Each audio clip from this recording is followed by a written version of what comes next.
Good afternoon and welcome to your Adult Advanced Life Support OSCE.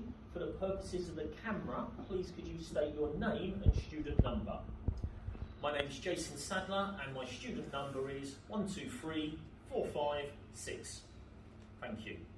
And again, for the purposes of the camera, please can you confirm you've had an opportunity to check your equipment you'll be using for this OSCE and you are happy with it? Yes, I've checked all the equipment and I'm happy with it. Excellent, thank you. Okay, so the scenario we've got for you this afternoon is you are a solo responder in an RRV and you have been allocated an Amber 2 call to a 35-year-old male with abdominal pain. When you're ready, please enter the scene. So that is what the assessor would say. And now I'm going into student mode, so I'm coming in. Okay, so I'm coming into the scene. I'm going to stop here. I can see that my patient is on the floor. Wasn't quite what I was expecting. I'm now going to ensure my safety. I can see there's some wires going to the patient. Are they dangerous for me? No. No, okay. Can I see anything else obvious around? Any pools of blood? Any obvious mechanism that has caused anything that may cause me any harm? Safe approach, no obvious mechanism of injury, and no signs of catastrophic damage. Excellent. Okay, so I don't need any PPE on at this stage, so I'm going to approach my patient. Hello, my name's Jason. I'm a student paramedic. There's no response to your verbal stimulus. Okay, I'm just going to drop my bag down and get a little bit closer. Hello, open your eyes. Still no response to your Okay, I'm just going to tap you on the shoulders. No response to your physical stimulus. Nothing there. So my patient is unresponsive. So I'm now going to come into position 1. I'm going to open up the airway. So I'm now thinking about my PPE. I'm not going to put it on for the assessment, but I would think about my gloves, my mask and my visor to protect myself. I'm now going to look inside the mouth of the patient. I'm looking for any obvious obstructions, fluid, blood, or any foreign objects that shouldn't be there. None found.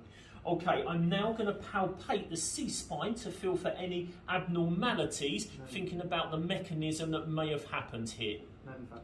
None found, excellent. So I'm now going to open the airway. I'm going to choose to use a jaw thrust. So I'm going to lift the jaw, I'm going to maintain it open and take a carotid pulse at the same time. I'm looking, listening and feeling for any breathing for up to 10 seconds. No breathing, no pulse.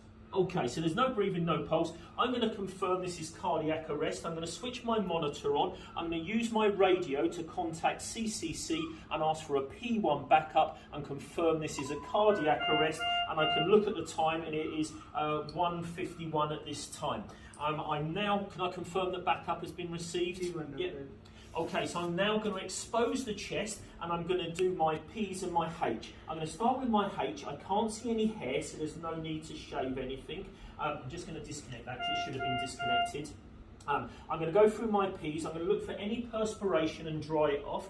I'm going to look for any pendants and remove them all over to the right. I'm going to look for a pacemaker, make sure my pads are at least 8 centimetres away from them. I'm going to look for any patches and remove them. I can't see anything, so I'm going to put my pads in place, and that would then activate that, and I'm going to start chest compressions on my patient. And just allow my monitor to recognise the pads, and then I'm going to go in and have a look at my rhythm. So I'm going to stop now. I can see it's a VT, so I now need to recheck the pulse at this stage. Do I have a pulse? No pulse. So it's pulseless VT, which is a shockable rhythm. So I'm going to charge, take it up to 200. I'm going to charge it back on the chest while it's charging. And I'm going to keep going. I'm now ready. So I'm going to be clear, top, middle, bottom, oxygen away, shocking, back on the chest. And the time is 1:17. So at 3:17, I will reanalyse my rhythm. I haven't been counting, but I'm going to do roughly 30 chest compressions. So I'm roughly about 20, 21, 22, 23, 24, 25, 26, 27, 28, 29, 30. I'm going to open up my bag as quickly as I can, and I'm going to get out my BVM. Unfortunately, I've been too long, so I'm back on my chest. 3, 4, 5, 6, 7, 8, 9, 10, 11, 12, 13, 14, 15, 16, 17, 18, 19, 20, 21, 22, 23, 24, 25, 26, 27, 28, 29, 30. I'm now going to do 2 ventilations, each lasting 1 second, just enough to make the chest expand.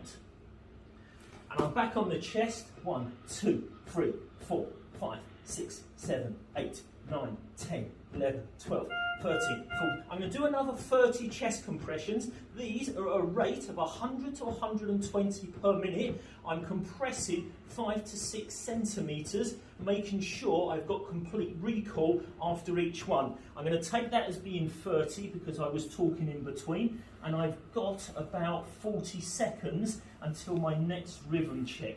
I make sure I'm attached to 100% oxygen.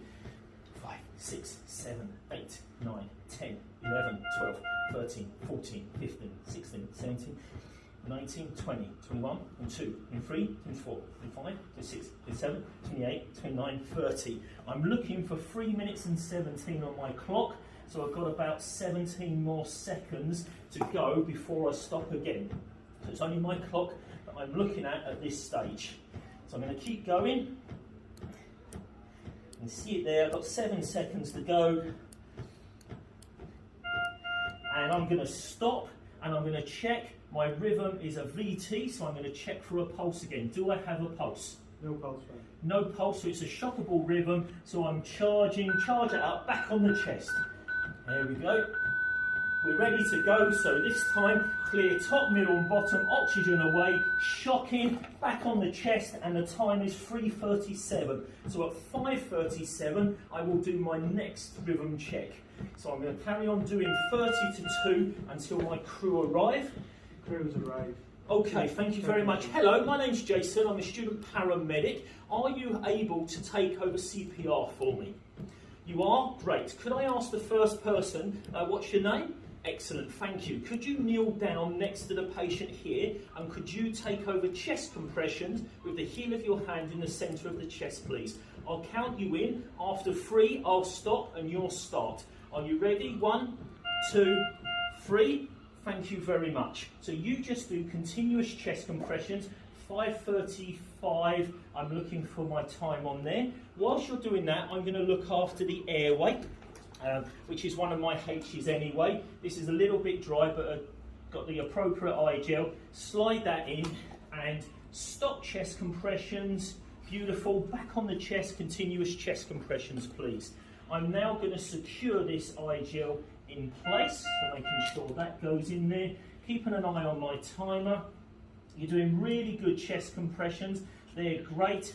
Thank you very much. I'm just going to build up my airway, so make sure I put everything on, my filter in there.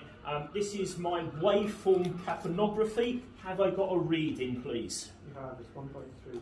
1.3, so I'm happy with that. Please could I ask you to ventilate 1 gentle squeeze, about 1/3 of the bag every 5 to 6 seconds, and please do continuous chest compressions. I'm now going to come around so I can start, my ALS.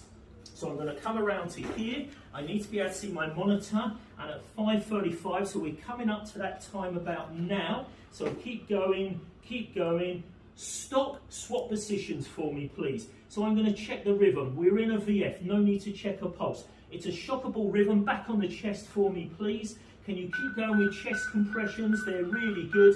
I've got a sealed unit, no need to move the oxygen off the chest, and clear top, middle, bottom, shocking, back on the chest, please, and the time is 5:55. At 7:55, we will check again. Whilst I'm doing that, I'm going to pop my tourniquet on. I'm going to use a large bore cannula into the ACF, so I've cannulated my patient. I'm going to put a flush in to make sure that that is patent. And now, because I've done my 3rd shock, I'm going to put adrenaline, 1 in 10,000 in, with a flush behind it, and that will hopefully create some activity, but I also need to support that with amiodarone, which is going to hopefully get the rhythm back into a nice one, and that will be supported with a flush as well. So I've got my 2 drugs in, I'm waiting for 7:55 on the clock, so I've got about 1 minute left. I can now start thinking about my H's and T's. So thinking about my airway, I'm thinking about hypoxia. I've got an airway in, I'm happy with my CO2, but what I can also do is put an SpO2 on, and I'm going to pop that onto the finger there to get an SpO2 reading. Just keeping an eye on my clock. I'm happy with the hypoxia. Moving on to breathing, I'm going to be thinking about a tension pneumothorax. I can see the chest is rising and falling. I can do a full IPAP, but at this stage I don't believe I need to decompress the chest on there. So moving on to circulation, this could be a thrombus. I can't do an ECG yet, but I will do when I can. Not a lot else I can do, and it could be a tamponade, especially if there's trauma. Not a lot I can do there, and it could be it's hypopholemia. So I'm going to now start checking for any blood loss, particularly the long bones, any deformity. Coming up to 7:55, so now stop, swap positions, and we're going to do this. So this is a sinus rhythm, so I need to check a pulse on this one. Do I have a pulse? No pulse. No pulse. So this is PEA, back on the chest please, and that is at 8:06. So at 10:06, I will do another rhythm check. So moving on with my H's and T's, I'm on to disability, so this could be